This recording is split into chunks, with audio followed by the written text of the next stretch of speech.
सात संगत जी, प्यार से कहना धन निरंकार जी। महापुरुषों के सुंदर वचन आज जहाँ अभी हम सब ने श्रवण किए कि पूरे संसार में हर कोई अपना है और ये अपनेपन की भावना कैसे उत्पन्न हो, क्योंकि नजर देखे तो डिफरेंसेस तो बहुत होते हैं। एक चाहे अगर हम छोटी सी चीज ही देख लें कि हमारा खुद का कोई एक बॉडी पार्ट दूसरे से सिमिलर जहां नहीं, जहां एक यूनिट में ही इतनी हमारे बॉडी के इतने अलग अलग डिफरेंसेस हैं, तो एक वो नेचुरल सी बात है कि चाहे शक्ल आकार से भी ऊपर उभर के देखें तो कितने स्वभाव के डिफरेंसेस या कुछ और इतनी ही एक वर्सेटैलिटी है हर एक में। तो कैसे फिर एक वो किसी की कोई बात को पसंद करना या ना करना, या दिल को कोई चीज पसंद आना और फिर दिल से प्यार हर एक के लिए करना संभव है। तो जब ये पता लग जाता है कि जैसे दासी ने पिछली संगत में भी वो उदाहरण दिया था कि अगर एक सॉइल तो हर एक की सेम होती है, उस पे जो बीज गिर जाए वो वैसा वृक्ष वैसा एक प्लांट बन जाता है। तो वही बात कि फिर हर कोई में अगर एक के कॉमन फैक्टर ये ब्रह्म देखें, ये निराकार देखें, और ये ब्रह्म ज्ञान द्वारा जब ये बात समझ में आ जाती है कि एक ही निराकार है ये परमात्मा, और कैसे इसी का ही आधार लेके हम पूरा एक ब्रह्मांड, सिर्फ इंसान ही नहीं पूरा ब्रह्मांड सब भी एक ही है। तो कैसे एक मन में हर एक के लिए सत्कार हमेशा रखा जाए, चाहे एक ये भी लगे कि इंसान ये व्यक्ति अच्छा नहीं है, इसमें बहुत कमियां हैं, फिर भी एक वो बात कि हर कोई इस परमात्मा का ही है, तो उसमें अगर कोई खामियां हैं तो उसको खामियों को दूर करें। वो खामियां जरूर गलत हो सकती हैं पर वो इंसान नहीं। तो कैसे हर एक में वो पोटेंशियल है कि वो एक अपना अस्थि रूप जो ये परमात्मा ही है वो बन सके। तो हमने हमेशा यही यत्न करना है कि हर एक को चाहे वो कैसा भी हो बस अपनाते चले जाएं, क्योंकि जितना ज्यादा हम किसी को एक जानते भी हैं, अगर कोई व्यक्ति जिससे रोज संपर्क किसी ना किसी वजह से हो,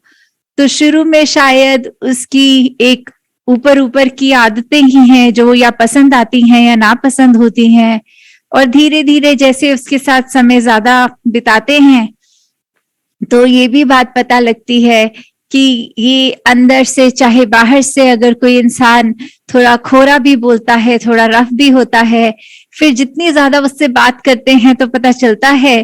कि ये कहाँ से उसके अंदर उसके स्वभाव में ये रफनेस एक उत्पन्न हुई। तो कोई ना कोई कारण जरूर ऐसा पता चलता है कि ऐसा उनके जीवन में ये टाइम आया, ये पीरियड आया जिसने उनके स्वभाव को बदल दिया। तो जब वो कारण कुछ ऐसा होता है जो बहुत ही एक मुश्किल सिनेरियो आया होता है, तो मन जहां अभी उस पर्सन को सिर्फ पहले तक उसके स्वभाव पे जज करता रहा, अब वो उसके लिए हमदर्दी भी आती कि कैसे ये अगर चीज हुई तो फिर उसका नेचर चेंज होना तो स्वाभाविक था। तो कैसे फिर हम एक वहां पे शुरू करते हैं एक वो बेनिफिट ऑफ डाउट की बात, फिर चाहे वो व्यक्ति कुछ भी कह जाए फिर वो इतनी ज्यादा मन पे नहीं बात चुभती, क्योंकि अब थोड़ा सा और अच्छे से उस इंसान को जान लिया कि ये अगर ऐसा कर रहे हैं तो क्यों कर रहे हैं, वो स्वभाव के पीछे वो कारण पता लग गया। और फिर खुद भी ये मन यत्न करता रहता है कि वो इंसान को जब मिले तो कैसे उनका थोड़ा सा दुख और बांट लिया जाए, कैसे उनके चेहरे पे ये मुस्कुराहट ले आ पाए हम। तो हर पल हमने बस यही एक प्रयत्न करना कि ये हर कोई, चाहे हम उनको जानते हों चाहे ना जानते हों, कितनी बार तो छोटी छोटी चीजें ऐसे भी हो जाती हैं कि कहीं अगर रेलवे स्टेशन या कहीं बैठे और उतने में ही साथ बैठे अगर कोई कुछ ऐसी बात कर लें कि आपके हाथ में पानी की बोतल है, क्या हमें एक घुट पानी मिल सकता है? तो ऐसे ऐसे छोटी छोटी एक इंस्टेंसेस भी हम कभी नजरअंदाज कर देते हैं। हमारा इंस्टिंक्ट ऐसे आ जाता है कि ये कौन व्यक्ति है, हमसे क्यों मांग रहा है पानी, और हर जगह तो इजीली अवेलेबल है पानी, किसी भी बूथ से जाके खरीद के खुद भी ले सकता है। तो काफी बार एक अंदर से पहली हमारा जो रिएक्शन आता है वो उस बंदे को थोड़ा अजीब है करके ऐसा दिमाग बोलता है बात। तो फिर एक बात वही करें कि जब हम अपना पहला इंस्टिंक्ट बदल लें और उसको भी ये देखें कि साथ भी कोई बैठा है तो भी वो अपना ही है, और फिर अगर वो व्यक्ति कुछ मांगे तो पहला ख्याल सीधा ये कि वो बोतल पकड़ के उसके हाथ में दी जाए और अंदर से निरंकार का शुक्र किया जाए कि इस स्ट्रेंजर के रूप में भी आपने सेवा प्रदान करी। तो कैसे हमने हमेशा यही देखते जाना है कि हर कोई एक किस तरह से अपने आप में यूनिक है, उसकी हर बात को हमने देखना है। चाहे फाइनेंशियल स्टैंडिंग किसी की कैसी भी है, उस पे भी हमने कभी एक अपनी ओपिनियन उस इंसान के बारे में फॉर्मुलाइज नहीं करनी, क्योंकि ये भी देखा गया है कि काफी बार एक महल वाला भी उतना खुश नहीं होता जितना कोई झोपड़ी वाला होता है, या एक इंसान एक कैरेक्टर की बात। और वहीं दूसरी तरफ भी कि एक इंसान के पास महल भी है तो भी वो इस निरंकार की रजा में है कि आपने ही दिया है, आप जब चाहे ले भी सकते हैं। और वहीं दूसरी ओर कोई अगर झोपड़ी में भी है तो भी वो एक उस भाव से एक शिकवा करता चला जा रहा है निरंकार से कि एक झोपड़ी ही क्यों दी, ये भी नहीं एक पल के लिए सोच रहा शुक्र है दातार ने झोपड़ी तो दी। ऐसे कितने हैं जो सड़क पे ही खुले आसमान के नीचे सोते हैं। तो कैसे हम हर पल एक कोई भी जो हमारा सिनेरियो हो उसमें से एक अच्छाई ही निकालें। चाहे बहुत बार कोई सिचुएशन ऐसी भी हो जाती है जो लगता है इस सिचुएशन में से तो कुछ भी पॉसिबली अच्छा नहीं निकल सकता, फिर भी संतों ने हमेशा ये समझाया है कि ऐसी कोई भी स्थिति नहीं होती जिसमें से कुछ अच्छाई ना निकले। तो ऐसी ही बात दासी सभी को बताना चाहेगी कि एक महापुरुष भी दासी को एक बार मिले और उनके शरीर में कैंसर था,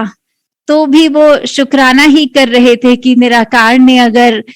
कैंसर सोचा ही था कि किसी में डालना है तो शुक्र है दास का शरीर चूज किया, क्योंकि बाकी और कितने संसार में ये महापुरुषों के सुंदर तन उनको कष्ट नहीं आया और दातार ने दास को दे दिया। तो ये कितनी पॉजिटिवली वो अपने वो इस पीड़ा को भी ले रहे हैं, अपनी बीमारी को भी ले रहे हैं। और वहां दूसरी ओर देखा जाए तो किसी के अगर एक बार पैर में कांटा भी चुभ जाए तो इतना शोर कि है बहुत तकलीफ हो रही है, ये हर किसी को तो कांटा चुभा नहीं, मुझे ही क्यों चुभ गया। तो जब ऐसे भाव आते हैं तो बात वो नहीं कि ये कितने दायरा की पेन है कि एक छोटी सी चीज है, किसी के लिए हो सकता है वो बड़ी चीज भी छोटी ही मानकर एक बॉडी की सस्टेनेबिलिटी उस तरह है, एंड्योरेंस उस तरह है,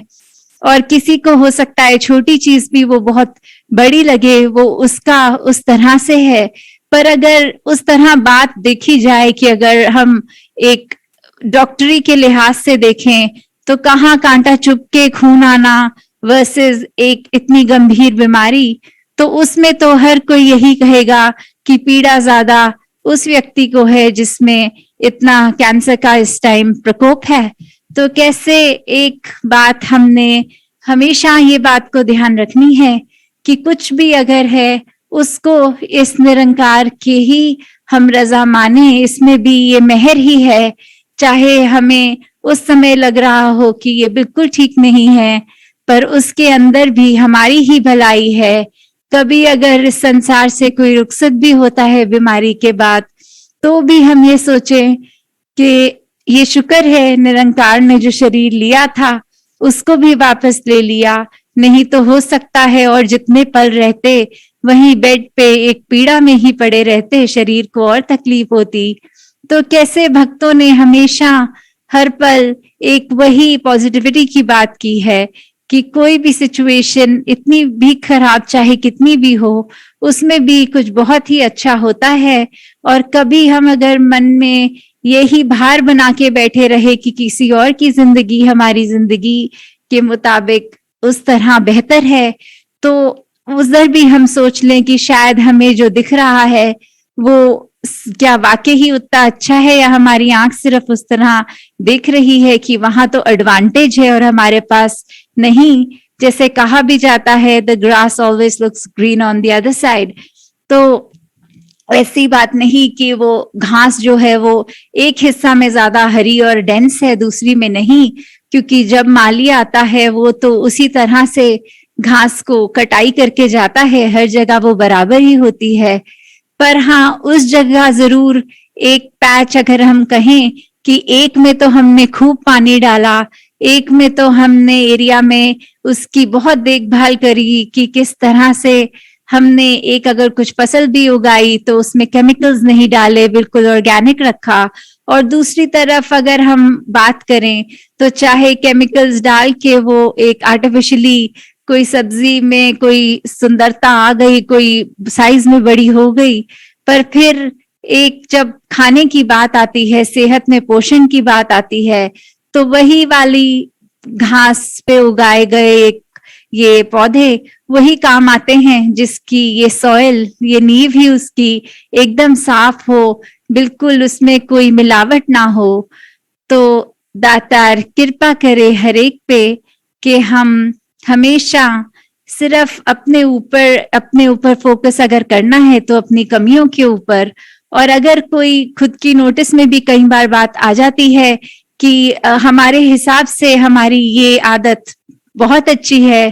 तो कैसे फिर वो आदत को दिमाग पे हावी नहीं होने देना, क्योंकि खुद जब अपने अंदर एक ये बात आ जाती है कि हमारी चलो 2-3 बुराइयां हैं पर ये हम में बहुत अच्छी एक बात है, तो आधा सेकंड भी नहीं लगता कि वो सूक्ष्म सा अहंकार दिमाग में कब आया, और वो अच्छी बात आपकी हमेशा वो बहुत ही जल्दी फिर वो ढल जाती है। तो कैसे अपने आप को ही अपने सर पे नहीं चढ़ाना, पर इतने सुंदर जो महापुरुष मिले हैं, जो ये इतना सुंदर संसार का हर व्यक्ति है उसको सर का ताज बनाए, ना कि अपने घमंड को। तो दातार हर एक पे कृपा करे कि सेवा सिमरन सत्संग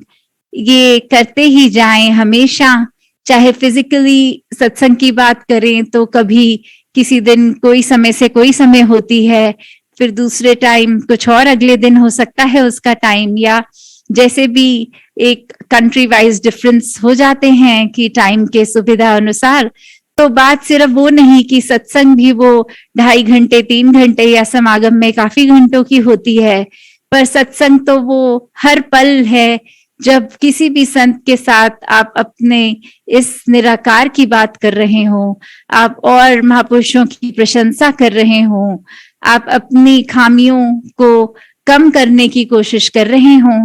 तो यही सत्संग को मजबूत, ये सुमिरन भी करता है, ये सेवा भी करती है। तो कैसे हर पल हमने इस निरंकार में ध्यान लगाकर सिमरन ही करते जाना है, चाहे फिजिकली कार्य कोई भी कर रहे हो। साथ संगत जी, धन निरंकार जी।